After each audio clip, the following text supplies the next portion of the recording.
this morning, I don't know about you, but when things are going well, you tend to just keep going with the things going well, right? Like, you don't take a break and stop, but you just want to keep going. I don't know if it's a man thing or not, but I know for me, if I'm in the middle of a job and I'm getting some headway into it, I don't stop that job till it's done or till I hit a snag. It's a woman thing too. It's a woman thing too. Okay, good. So there we go. So it's like, keep going, I'm going to keep going, I'm going to keep going, and then it's like, okay, I can stop now. Or it's done, this is great. And so, Jesus, he begins to minister, he's teaching, he's casting out demons, he's healing people, and you would think in this moment Jesus is going to wake up and he's going to begin healing and teaching and casting out demons. Why? Because you're just going to keep doing the thing that's going to do incredible things, right? No, that's not what happens. Jesus teaches us something that's so important. I wrote on Facebook last night, it's literally the key to Jesus' ministry, and it's the key to your life. Verse 35 of Mark chapter 1. Very early in the morning, while it was still dark, Jesus got up, left the house, and went off to a solitary place where he prayed. Now, men, if you were at game day, and as I said earlier, Intimacy, Prophecy, Miracles, if you don't remember, we've been in this series for a few weeks now. And this series is a long time. And yesterday at game day, we ended the entire conference with intimacy with Jesus leads to prophecy, which leads to miracles. And now Jesus here this morning, the Holy Spirit is telling us, hey, intimacy with the Father, intimacy with God is what's needing. I believe that God's trying to speak something to his church right now. We need to be going back to intimacy, to time with Jesus. Early in the morning, while it was still dark, refers to a very specific section of time. We don't have to actually you can guess specific time, but we're talking between 3 a.m. and 6 a.m. That's how early we're talking here. We're talking very early in the morning. Now, some of you are like, early in the morning, like, that's what time I wake up every day. Well, guess what? You wake up very early in the morning if you're waking up at those hours. Again, it's not because there are rain clouds in the sky that it's dark. It is dark because the sun has not risen. And I just find what Jesus does very, very admirable, because he doesn't, how many of you after a very long day, you sleep in? After a very long day, you're like, I need my rest, right? If you can, you're like, I need my rest. Or it's like, I'm going to sleep till the last possible moment, right? See, some of us will say, that's what I do. I'm going to sleep till the last possible moment. I'm going to sleep in. Because yesterday, guys, Jesus put in like a 14-hour day the day before. He's ministering constantly, teaching, healing, casting out demons. He finally gets to fall asleep. So you think the guy would actually get the rest that he needs, but Jesus understands something that's more important than anything else in life, is that, I'm just getting right to my point, nothing can replace time spent with God. Nothing can replace time spent with Jesus. Amen. Some of us are like, you need more sleep. You're right, you need more sleep probably, but guess what? You need time with Jesus more. You need time with Jesus more. Because I'll tell you what, I can sleep and I can still wake up miserable. How many of you are like, yeah, that's me every day right now, right? I can go to sleep, I can get as much sleep as I want, but I still wake up and I'm still depressed. But time spent with Jesus, that can change you. That can change you. That can change a circumstance. That can change your life. And one of the things that as I look at this, I'm like, Jesus, he's so decision-oriented. The man does not go to sleep thinking, I'm just going to wake up tomorrow and do miracles. He goes to sleep knowing I have to spend time with my Father. I need intimacy with God in order to do what I'm doing. How many of us, when we are worn down, we simply spend time alone rather than time with God? When you're worn out, right, what do? You turn on Netflix. We laugh and we drop our heads because we're like, yeah, that's me. Or what do? We pull out a book, or we just sit and talk with people. Why? Because we're worn out. We deserve it. We deserve to just do nothing. Now, remember, we got to put this in the light of the Sabbath. You do need time to rest. You are supposed to rest. We're commanded to rest. But the most important thing is time spent with Jesus. Nothing can replace it. Nothing can replace it. And let's just put ourselves in the disciples' shoes for this moment, because as we've all already admitted, you want to just keep doing the thing that's working. You want to keep doing miracles. You want to keep casting out demons and teaching because it's going well. You want to draw a bigger crowd because you believe that Jesus is going to change the world. He's going to change Israel at the very least. He's going to take over this authority in this kingdom. And so Jesus wakes up in the morning, he sneaks out of the house, and the disciples wake up and they're like, where is he? I'll be real with you. I'm a very light sleeper, so this is not possible. But if Julie were to get out of bed in the middle of the night and not be there, and I woke up, oh, what's going on? Where is she? I don't understand, especially if there's no kid next to me. If there's a kid next to me, I'm like, oh, okay, she got upset and just went somewhere else because that kid took her spot in the bed. Like, yes. It's true. Hit heads on walls and stuff. So, but they wake up and they're like, where is he? And now think about the crowds. The crowds had been at the door, getting healed, demons cast out, seeing Jesus minister. People wake up. They're probably back at Peter's door, ready to see more miracles. So the disciples wake up, they're like, where is he? And the crowd wakes up and we're like, we're here! And where's Jesus? He's gone. Why? Because if Jesus wants to operate in miracles, and if Jesus wants to operate in authority, he has to be tied to his Father. He has to be tied to his Father. Why? Because intimacy with his Father is what leads to the miracle. Intimacy with his Father is what leads to the prophecy. Intimacy with his Father is what leads to fruitfulness in his ministry. Jesus replied, I'm way far ahead here. Simon and his companions went to look for him, and when they found him, they exclaimed, everyone is looking for you. I love this because they just put a big, broad thing out, right? Nobody wants to put the blame on themselves. Nobody wants to say, where have you been?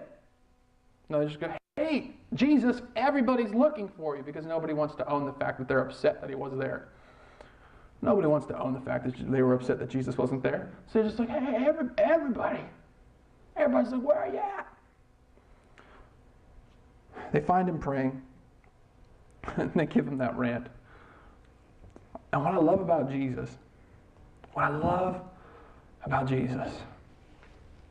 is that in this moment, if somebody accuses you or questions you, what do you normally do? You get defensive. You put that wall up. I mean, he's the Son of God. Who are you talking to? Were you born of a virgin? Are you going to go to the cross? Are you going to save the world? Like, that's something one of us would say, right? We would just begin calling out our qualifications. Who are you to question me? Jesus doesn't do that. Why? Because Jesus has been intimate with his Father. So the fact that he has now been questioned by them, he doesn't care what their questioning is, because he understands his purpose. Why? Because intimacy with the Father creates a stronger identity within ourselves. That's not in my notes, but somebody needs to hear that today. Greater intimacy with the Father creates a stronger identity within yourself. Why do you feel like you have nothing to give? Why do you feel like you have no purpose? Because you haven't been spending time with the Father, because he's the one who reveals that to you. Why do you not understand your purpose in life? Because the Father reveals that to you. But if you're not spending time with Jesus, if you're not spending time with God, you will never understand your purpose in life, and you will always question and be confused and frustrated. So how does Jesus reply? He replies with his purpose. Jesus replied, let us go somewhere else to the nearby villages so I can preach there also. That come.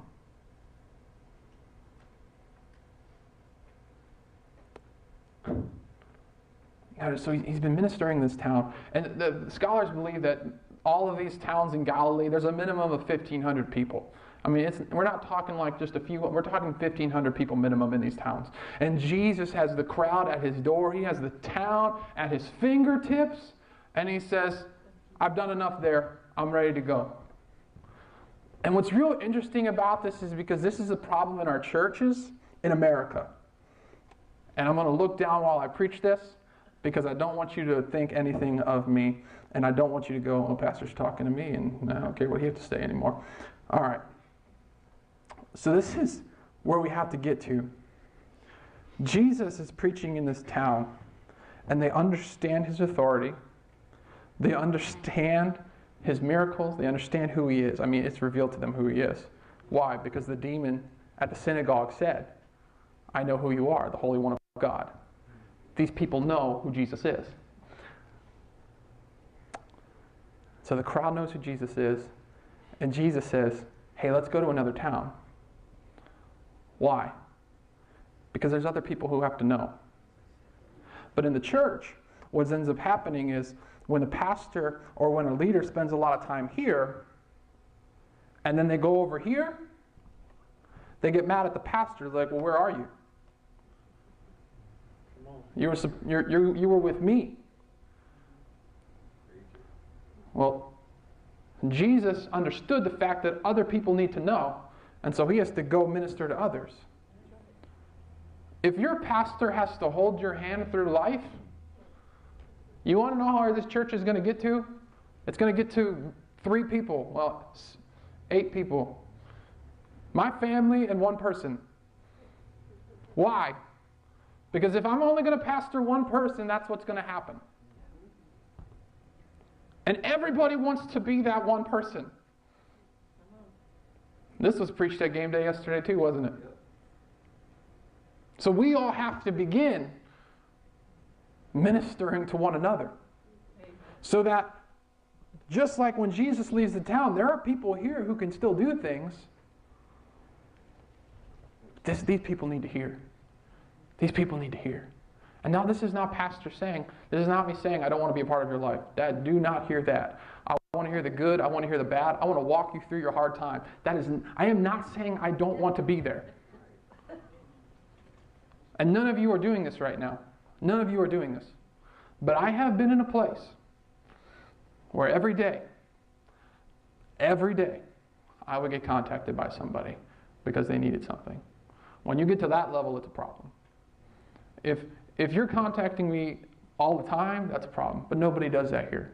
I'm just saying, look out for that. And if you notice somebody who's like that, help them through that.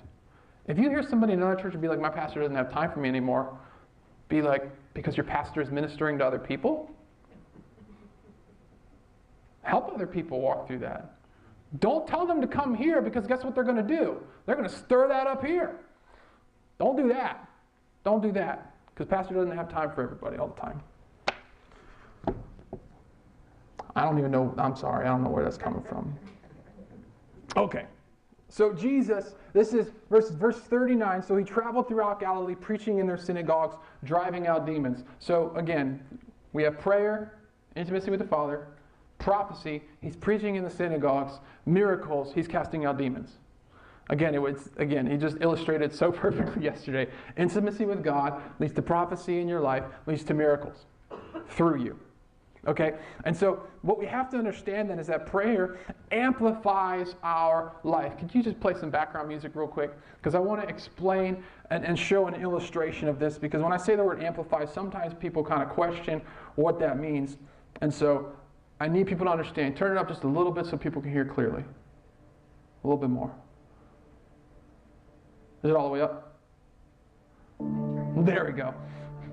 So this is what an amp does. So music is playing through the computer into the soundboard. Amps that amplify the sound behind this wall, that amplifies it out into the speakers. Okay? So what ends up happening is an amp takes something small and is able to make it stronger and greater. Now what I want you to do, Doug, is flip the switches on the wall. Because this is what happens when we remove the amplification of our life. Because when we remove the amplification of our life, everything changes. There's still music playing. The Spirit is still moving, but it's not able to come through. Why? Because the intimacy's been removed.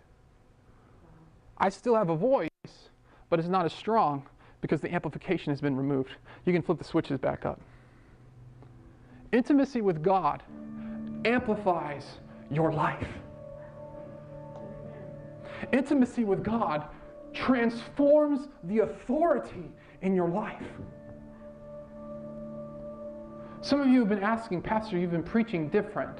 There's something different about the way you've been preaching. You see, I had intimacy with God before, but my intimacy with God has been picked up. And when my intimacy with God picks up, my amplification picks up, and I begin to speak with greater power and authority. Why? Because the intimacy has given me amplification in my voice and in my life. People have always said to me, when I walk into a room, people notice that the environment changes.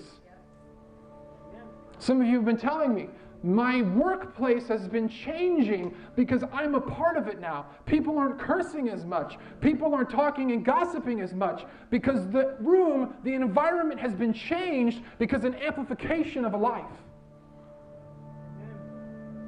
You want to see change happen, it begins with intimacy. Because I'll tell you what, I could study and I could preach the best sermon that you've ever heard in your life, and you go, man, that sounded really good, but it didn't hit me here.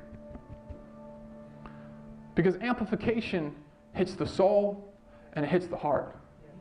My voice can hit your mind. My voice can hit your mind, but only the Spirit can hit the heart. One of the things we have to understand, though, is this. With great power comes great persecution. Good job. With great power comes great persecution. You know who nobody will ever be happy with? The President of the United States. No matter who is president, there will always be people who are angry. Why? Because with great power comes great persecution. You know that the greatest authority and greatest power who ever walked this earth is Jesus Christ, and he died on the cross.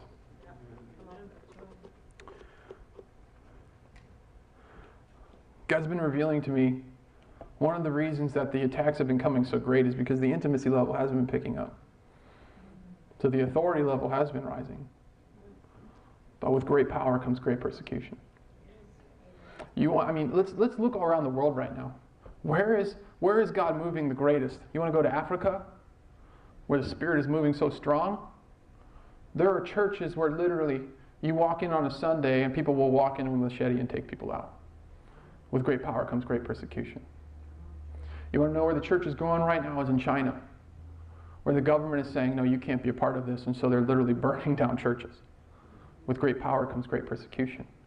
But we live in the great old US of A, so we don't. I'm going to be real with you. If you think we have persecution in the church, which we do, we don't understand it to any level that the world does. Amen. Because we have that freedom. Now here's the thing. So because of that freedom that we have, what is the enemy going to do? How is he going to persecute? What does he persecute? The mind. The mind. Guess what countries are having the strongest battles within their mind right now? The ones who have the greatest freedom of religion. The ones who are the most depressed. The ones who are the most anxious. The ones who have the most worry are the ones who are not struggling in regards to the circumstances of their faith.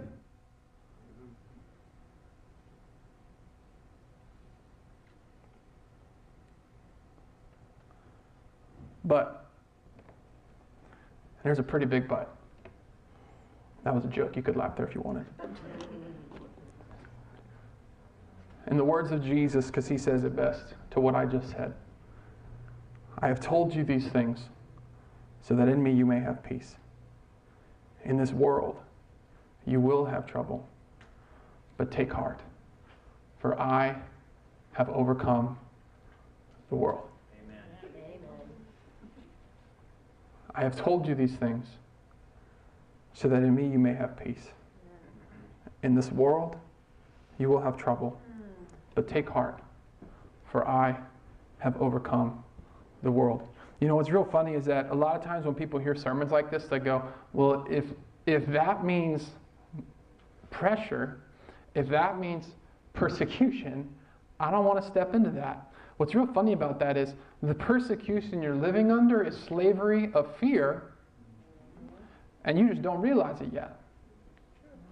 I'll tell you what's amazing is that the people who are walking through some very dark circumstances, they have their moments where they drop down. I was talking to my son this past week. He fell down and he said, I don't remember what happened. He said, I'm not strong enough. Something like that. And he fell down. And I just looked at him straight in the face and I said, what makes you strong is the fact that you're going to stand back up. Amen. And in that moment, I was like, man, that's life, isn't it? You're not strong because you didn't withstand a circumstance through the whole way. What makes you strong is that when you got knocked down, you stood back up. Amen. Church, don't stay a slave to fear, but instead walk with God. Get off the bench, man. Fence and going, I don't know if I'm all in here because I'm afraid of what may happen to me if I do. When you step into that freedom that Jesus provides for you, there is no greater joy. There is no greater life. It's real funny because I was confessing today to someone, I was like, I've been struggling with loneliness at times. I mean, I really have. I've been struggling with loneliness. And yet, for somebody who's pretty lonely at times, I still am a goofball. I still love life. Why? Because the enemy's trying to attack my mind, but that doesn't matter because I know who I am. We were at game day, and this is a funny story. There were only two people who were able to do all the contests at game day and win them all. And I was one of them. And I wish Zach Hunt was here because it was hilarious, because Zach Hunt kept trying to do this chip-in thing, and he must have tried for like 30 minutes, and I did it in like more than that. And I did it in like 3. Like I did it in 3 minutes, and only 2 people were able to do this thing. And so I remember this is, every guy here can say this is really what happened. So I chipped it in, and you have to get this hole in one. And it's not a normal golf ball. It looks like a badminton birdie on a golf ball, and you have to hit it, and there's this ring, and you have to drop in the ring. It's very hard to do. So I do it, and I go, woo! And literally everything in the gym stops. Everybody looks at me, and I'm like, woo! I do it again. And I'm like, I microphone. Anybody watching online, I'm sorry. So but for me, I got so excited, and people start looking at me, and I'm like, let's go! This is awesome! And in that moment, I'm just like, I have so much joy all the time, and it just overflows in those moments like that. Have you ever seen somebody who does something awesome, and they're like, oh, that's great? They're the most miserable people in the world. Like, come on, get excited about something. So one of the things I just love is, Gene Sibelius, he was a famous composer. He was talking with another composer, and he was struggling with the fact that he had these critics who were talking about his music and was just like tearing him down. And this is what Gene Sibelius said to this other composer. He said, a statue has never been set up in the honor of a critic. A statue has never been set up in the honor of a critic. And one of the things I wanted to say here today is I wanted to change that a little bit. And I also want to say is that a statue has never been set up in honor of a lazy person either.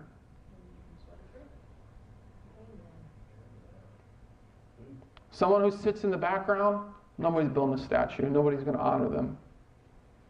Now there are backups. There are people who, let's just look at Nick Foles, who's a good Christian man. He's a backup on the Philadelphia Eagles. He was, yeah. But he gave his all for his team. Carson Wentz gets injured.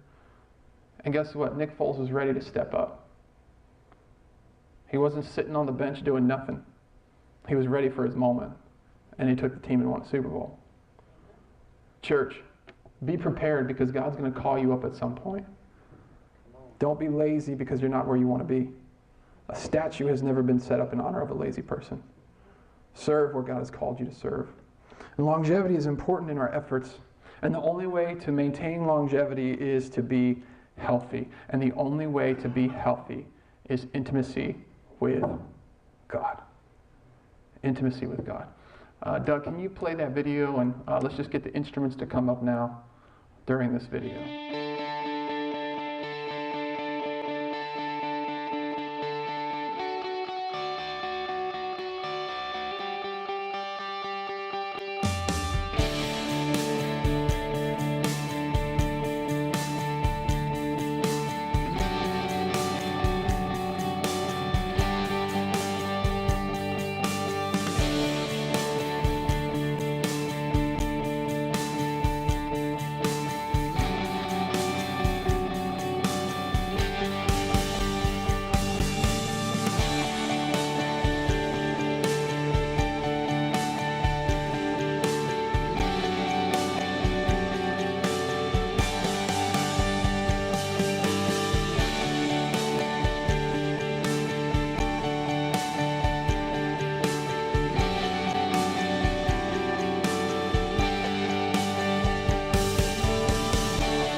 that word wait, it's talking about prayer.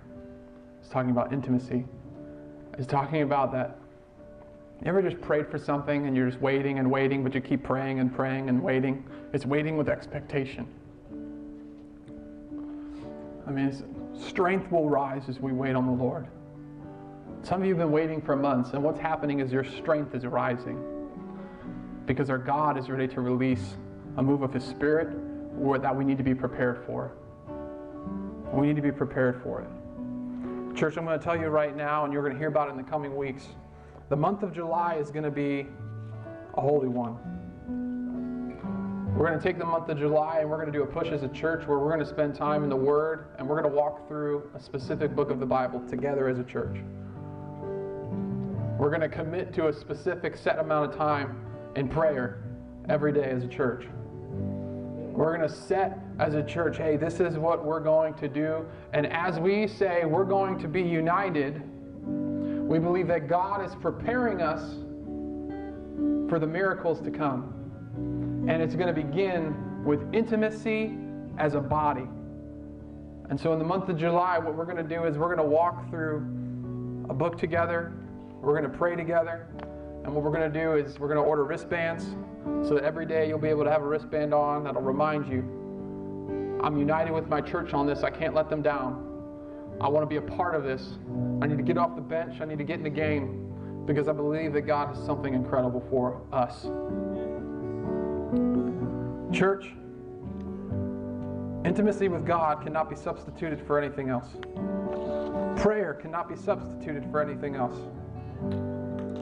I believe our God wants to do something incredible. But today it begins with recommitting and saying, God, I know it begins in time with you. Let's pray. Jesus, I thank you so much for what you're doing. God, as we give you these next few moments to reflect, to sing, God, may we reflect on your presence, believing that our intimacy with you will translate into miracles all across this community, all across our workplaces, all across our families as we spend time with you. Jesus, be with us as we sing this song. Maybe we come back to the altar just to commit to spending time with you. In your name, Jesus, I pray. Amen.